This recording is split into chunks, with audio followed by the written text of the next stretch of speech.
Hi అండి. మేము మా ఊరికి వచ్చాము పాల్వంచ. ఇక్కడ హాలిడేస్ కదా, కొన్నాళ్ళు అట్లా ఉండి వెళ్దామని చెప్పి వచ్చాము. ఇక్కడ యాక్చువల్లీ ఈ చాలా చెట్లు ఇవన్నీ కూడా ఉంటాయన్నమాట.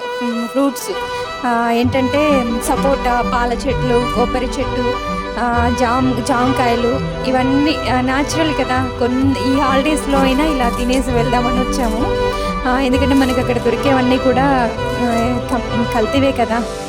అందువల్ల నాకు ఇక్కడ మేము ఖచ్చితంగా హాలిడేస్కి వచ్చి ఇక్కడ స్టే చేసి వెళ్తామన్నమాట. ఇక్కడ చూడండి, కాయలు చిన్న చిన్నగానే ఉన్నాయి. జామకాయలు అయితే కానీ అంటే తినేసాము. 20 days ఉన్నాము. సో ఈ 20 daysలో మొత్తం తినేసాము. కొన్ని కాయలు ఉన్నాయి, ఆ కొన్ని కాయలు కూడా ఉంచకుండా తీసేస్తున్నాము అనమాట. మొత్తం తీసుకెళ్దామని చెప్పి ఇంకా హైదరాబాద్ వెళ్తున్నాము. సో అందువల్ల కోసేస్తున్నాం కొన్ని కాయలు. ఈ సపోటా చెట్టుకైతే 1000 అబోనే 2000 పైన ఉంటాయనుకుంటాను అసలు. మేము ఎందుకంటే ఇంక నైట్లో మేము ఎన్ని కోసినా ఇంకా పైనుంచి పిట్టలు తినేస్తూ ఉంటాయి, పడుతూ ఉంటాయి. నైట్ టైం అయితే పడిపోతానే ఉంటాయి.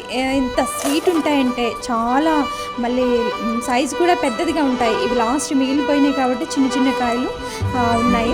చాలా అనమాట, స్వీట్ ఎక్కువగా ఉంటుంది, స్వీట్గా ఉంటాయి. చాలా కాయలు కోసాము, ఆల్రెడీ తిన్నాము. ఇంకా బాగానే ఉంటాయి, నాకు తెలిసి చాలా కాయలు ఉన్నాయి. కానీ ఇంకా మళ్ళీ వస్తాము. మళ్ళీ ఒక 1 week అక్కడ హైదరాబాద్లో వెళ్ళి క్లీన్ చేయించి ఇంకా మళ్ళీ తిరిగి వస్తామన్నమాట. మళ్ళీ ఒక 10-15 days ఉండేసి వెళ్తాము. పీస్ఫుల్గా ఉంటుంది వెదరు. ఈవినింగ్ టైం అయితే ఎంత బాగుంటుందంటే ఈ చెట్లు అట్లా గాలి వీస్తూ ఉంటే ఎంత హాయిగా ఉంటుందంటే బయట పడుతున్నప్పుడు చాలా హ్యాపీగా అనిపిస్తుంది. ఈ నేచర్ని ఎంజాయ్ చేయాలని మేము వస్తూ ఉంటాము.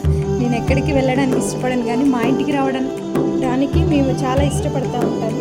ఎందుకంటే ఇక్కడ చాలా పీస్ఫుల్గా ఉంటుంది, చాలా హ్యాపీ అనిపిస్తుంది. ఈవినింగ్ టైమ్స్ అయితే చాలా అనమాట. అక్కడ ఏసీలు కూడా పనికిరావు, అంత చల్లని గాలి వస్తూ ఉంటుంది, చాలా బాగుంటుంది. నిజంగా మీరు కూడా ఇట్లా హాలిడేస్లో ఎంజాయ్ చేసినట్లయితే మీరు కూడా షేర్ చేసుకోవచ్చు.